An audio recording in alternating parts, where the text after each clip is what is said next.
Hey, what's up guys? We're coming at you with a brand new Yu-Gi-Oh! Discussion video, and today we're going to be discussing the recently revealed brand new spell card for Yugi and his Dark Magician strategy from Legendary Duellist 6 or Legendary Duellist Magical Hero.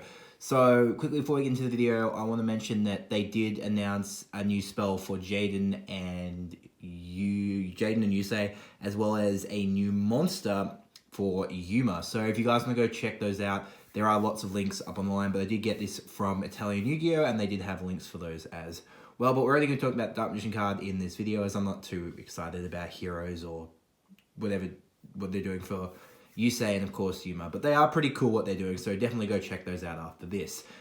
So this card is a quick play spell called Dark Magic Secrets, and it is actually a pretty interesting card because it directly supports two very previously unique builds for the Dark Magician deck, the Ritual deck and the Fusion deck. And once we talk about the effects, we're going to talk about the positives and negatives of this card as well. So, for starters, its effect reads that once it's activated, you can choose and activate one of the following effects. The first effect is to fusion summon a fusion monster from your extra deck using materials from your hand or field as fusion materials, so long as one of them must be the Dark Magician or the Dark Magician Girl.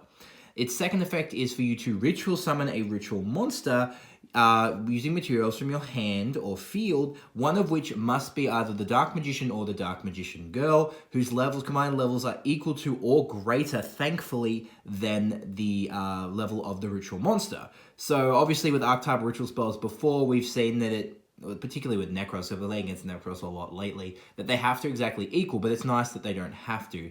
Now, the ability for a quick play spell like this to be able to fusion summon and or ritual summon is great. It's also worth noting that this card is not once per turn. Also, it's not hard once per turn, and it's not once per turn. So if you were able to activate 3 in a turn, it's great. It's also searchable because it specifically lists the Dark Magician, so if you guys are worrying if Rod or Inheritance can actually go ahead and search this card, or if you can add it off Circle, you can. So let's look at the positives. For starters, it's a quick play spell. So we've obviously seen that so far that there is the new fusion monster, which is Dark Magicians, the Legendary Magicians. So assuming you have both DM and DMG on the field or in your hand, you've swung for damage, you've either got them out with navigation or bond between teacher and student, you're then able to quickly play this card in the battle phase to go ahead and fuse them together. Or if you've got an extra one in your hand of the two, you can bring them out as well, which is really good. And then you can go ahead and swing for an extra 2,800 points of damage, which is very nice. And then if you've got Soul out, you can resurrect Dark Magician and swing again. Same thing could theoretically go for the Ritual monster, as it's basically a quick play ritual. Now, the downside of this card is it's not a fusion spell, and it's not a ritual spell in terms of rules, kind of like rulings. So cards that search ritual spells and cards that search fusion spells don't work for this card. But it does kind of combine, your ritual magicians and your fusion magicians into the one deck, which potentially means Magician of Chaos becomes a little less bricky in your deck. Now, he has really good synergy with the Dark Magical Circle and with the Eternal Soul, and he counts as DM on field and grave, which is great. I believe he's able to pop something. Yeah, you get to target and destroy a card on the field, which is really good. So you get to banish something when Circle activates, obviously, and you get to destroy something.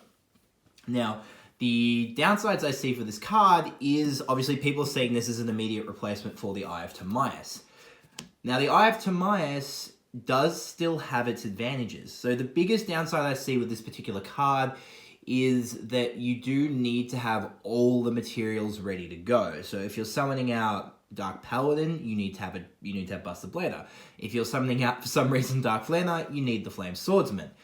Of course, you can use fusion substitutes for those two. However, if you're summoning out any of the Timaeus fusions, so Dark Magician Girl Dragon Knight, Amulet Dragon, or Dark Magician the Dragon Knight, which obviously we know is a key part of the strategy, you do need to have a dragon ready to go. Now, there is a spellcaster, I believe it's Dragon Caller Magician, which is able to turn something, or himself, I believe, into a dragon, and he is a dark spellcaster that's level 7 or below, so you can bring him out with navigation, which is great. So you do potentially have a way to bring him out, and he's also an extra target for milling for your Magician Souls. So I'm guessing Dragon Caller Magician will probably be the best target for that. So it's up to you guys whether you think this is more consistent than Eye of Timaeus. I do believe there's still a case to run the Eye of Timaeus in the deck because the Eye of Timaeus counts as the fusion spell and the material for any Dark Magician fusion. But at the end of the day, that's completely up to you. Now, talking about the ritual potential of this deck, so far we've seen, as it normally goes with Legendary Duellist, every deck gets 5. Every theme gets 5 new cards. So we've seen the fusion monster, we've seen an effect monster, we've seen a spell, and we've seen a trap. Now, a ritual monster, a ritual spell that lets you send the Dark Magician Girl is actually quite interesting. So normally, with this kind of support stuff, we've seen that they're basing the deck around working the Dark Magician Girl back into the archetype. So it potentially suggests that we may actually be getting a brand new ritual monster as our final card for Yugi. And it could actually be a ritual monster based on the Dark Magician Girl, as she has her own Timaeus fusion. She has her own Xyz monster, technically, which is kind of the counterpart to Ebon Illusion Magician. Not really, but, with Magic Magician Girl.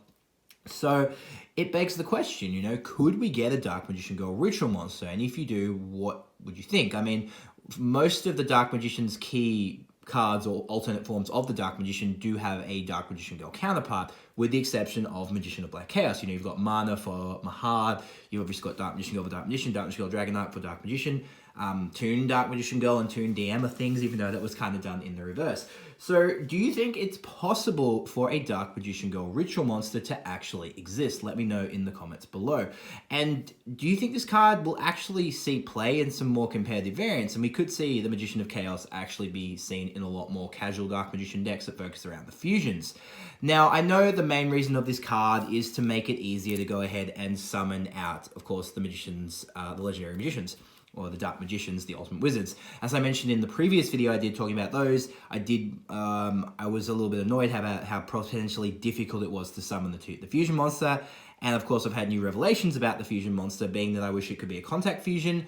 But the ability to just go ahead and fuse it as a quick play with this card is just nuts, insane. So yes, there's 2800, and then of course this not being once per turn, if you've got this out, you can use this, and then of course use its ability to go ahead and draw a card, and if it's a spell or trap, set it, and then you can activate it. So if you do draw soul, you can go ahead and use it. You can so there's lots of really good reasons to play this spell. Now, in terms of rarity in the TCG, this card is good, but assuming they rarity bump the whole Dark Magician deck, which they might do because it's the hero character's card, I could easily see this minimum a super rare because it seems pretty important. But I feel like they're definitely going to keep the fusion as an ultra. They definitely will probably put souls up to an ultra now that it has been. Everyone's going to play it in spirals. The trap, I feel, could stay as a rare or a super. I don't really see the trap as an ultra. It's not as good as initially thought because the conditions to having DM and DMG out is not hard or having access to them both, but it's really annoying to consistently have them because it does kind of brick the board wipe. But nevertheless, this is still a fantastic card that Dark Magician definitely needed. It lets you combine the fusion and the ritual archetypes together, which I've been saying for a long time is the biggest problem with the Dark Magician archetype, is that none of it actually synergizes with itself properly. You had the DMG builds, you had the DM builds, you had the ritual builds, you had the Timaeus builds. Now everything's finally starting to come together in a big clunky anime Pharaoh attempt kind of way, and that's really good. But anyway, guys, what are your thoughts on this card? Do you think it is a much-needed piece of support for the Dark Magician archetype? Let me know in the comments below. Do you think a ritual Dark Magician Girl would be cool? I definitely would love to see one. I love that she's back in the deck. And what kinds of effects do you think she'll have? Do you think she'll interact with the Dark Magical Circle, if she does exist? Do you think she'll be able to search spells and traps, maybe set spells and traps from your grave? Because we don't have anything in the archetype that's able to recover spells and traps from the grave. So I think it'd be really cool if they gave us essentially not a ritual monster, or maybe give us monsters that are able to retrieve our spells and traps from the grave. And I feel like in a counterpart to the Magician's Rod, perhaps, with Dark Magician Girl's staff would be really cool as well. But that's just my thoughts. Let me know in the comments below. Thank you guys so much for watching, and I'll catch you for my next video.